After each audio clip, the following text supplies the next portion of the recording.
السلام علیکم۔ دل بہار اردو چینل میں خوش آمدید۔ دوستو، آج ہم پڑھیں گے قرۃ العین حیدر اور اس کی تمام تصانیف۔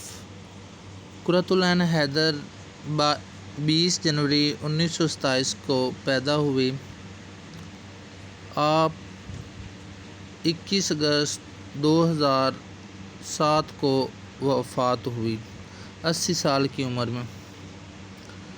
آپ کے ناولوں میں میرے بھی صنم خانے 1949 اقبال کے اس شعر سے ماخوذ ہے: میرے بھی صنم خانے تیرے بھی صنم خانے، دونوں کے صنم خاکی دونوں کے صنم فانی۔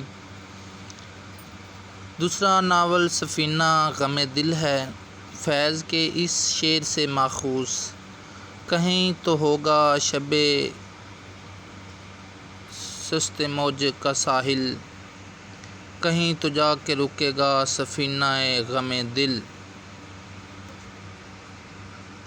آگ کا دریا تیسرا ناول ہے، ان سے گیان پیٹھ ایوارڈ بھی ملا ہے۔ جگر کے اس شعر سے ماخوذ ہے: یہ عشق نہیں آساں بس اتنا سمجھ لیجئے، ایک آگ کا دریا ہے اور ڈوب کے جانا ہے۔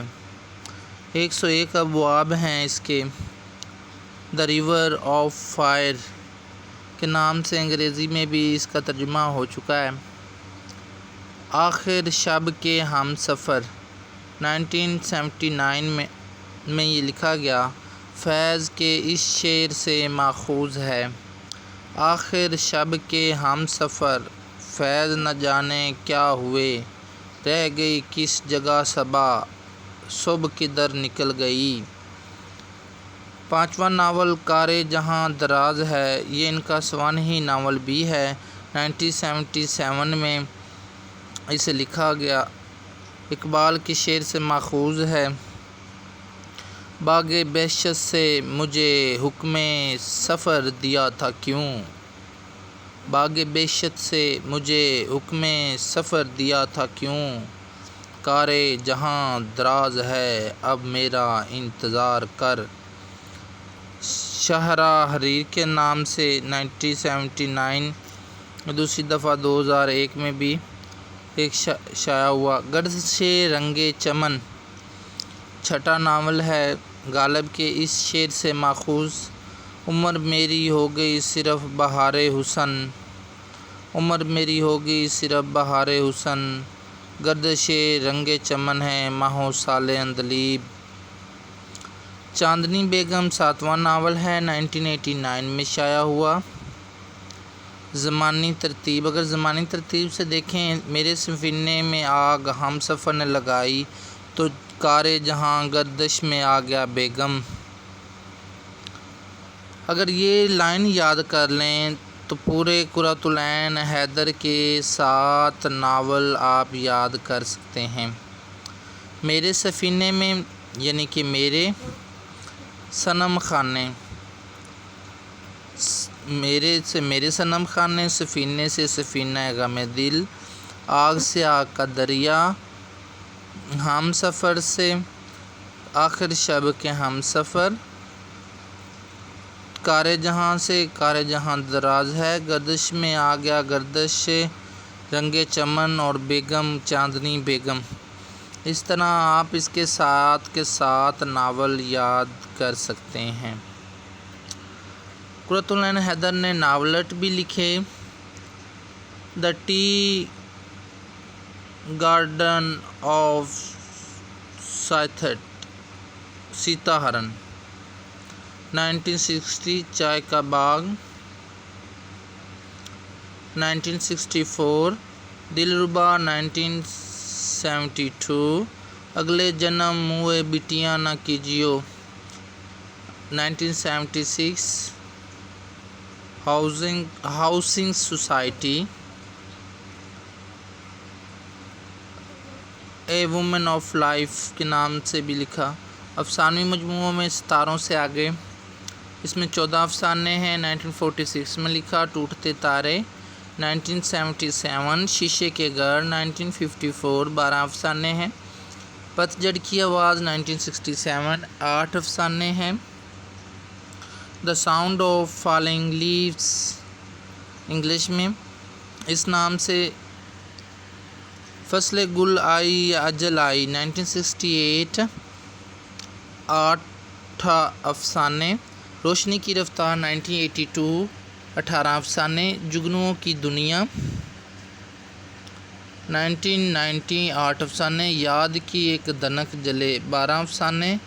3 نئے باقی گزشتہ افسانے۔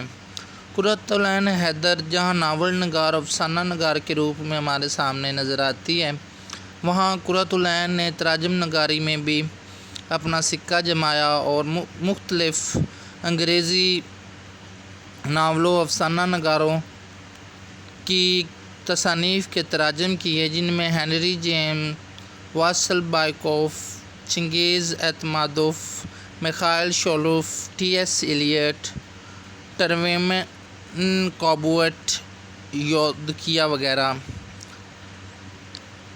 ہمیں چراغ ہمیں پروانے ہنری جیمز کی کتاب کا ترجمہ ہے۔ آپس کے گیت واسل بائیکوف کے ماں کی کھیتی، چنگیز ایتمادوف کے آدمی کا مقدر، میخائیل شولوف کے کلیسا میں قتل، ٹی ایس ایلیٹ تلاش، ٹروین کابوٹ، بودقیہ سے۔ حسن شاہ کے فارسی زبان کے لکھے گئے پہلے ہندوستانی ناول نشتر کو دا ناچ گرل کے اردو تراجم کا انگریزی ترجمہ کیا، یعنی کہ ناچ گرل کا ترجمہ نشتر کے نام سے قرۃ العین حیدر نے کیا۔ قرۃ العین کے متفرقات: کوہ دماوند ان کا سفر نامہ ہے۔ دکن سا ٹھار نہیں سنسار میں، لندن لیٹر، ستمبر کا چاند، رپورتاژ، گلگشت، خضر سوچتا ہے، وولر کنارے، دامن باغبان، خطوط قرۃ العین حیدر کے ہیں مرتب کیے ہوئے۔ قرۃ العین حیدر کے خطوط مرتب خالد حسین پکچر گیلری، جس میں 6 ہیں۔ کتب گل فروش 2 جلدیں، تصویروں کا البم ہے۔ داستانِ عہد گل مضامین اور انٹرویوز کا مجموعہ ہے۔ بچوں کے لیے روسی کہانیوں کے تراجم کیے۔ روسی کہانیوں کے تراجم میں بہادر لومڑی کے بچے، میاں ڈنچو کے بچے، جن حسن بن عبدالرحمن بھیڑیے کے بچے، شیر خان ہرن کے بچے۔ قرۃ العین حیدر کو ملنے والے ایوارڈز میں ساتھیہ اکادمی ایوارڈ 1967 پتجھڑ کی آواز پر ملا، سویت لینڈ نہرو ایوارڈ 1969 میں ملا، پدم شری 1984 میں ملا، غالب ایوارڈ 1984 میں ملا، گیان پیٹھ 1990 میں ملا۔ سب سے بڑا ادبی ایوارڈ مدھیہ پردیش اردو اکادمی ایوارڈ اقبال سمان ملا، ساتھیہ اکیڈمی فیلوشپ 1994 ملا، پدم بھوشن 2005 میں ملا۔ دوستو، آپ سے التماس ہے کہ ایسے نوٹس اگر آپ نے کو چاہیے تو میرے چینل کو سبسکرائب کریں اور نیچے اپنا واٹس ایپ نمبر کریں، جس پر میں آپ کو یہ تمام نوٹس واٹس ایپ کر دوں گا۔ شکریہ۔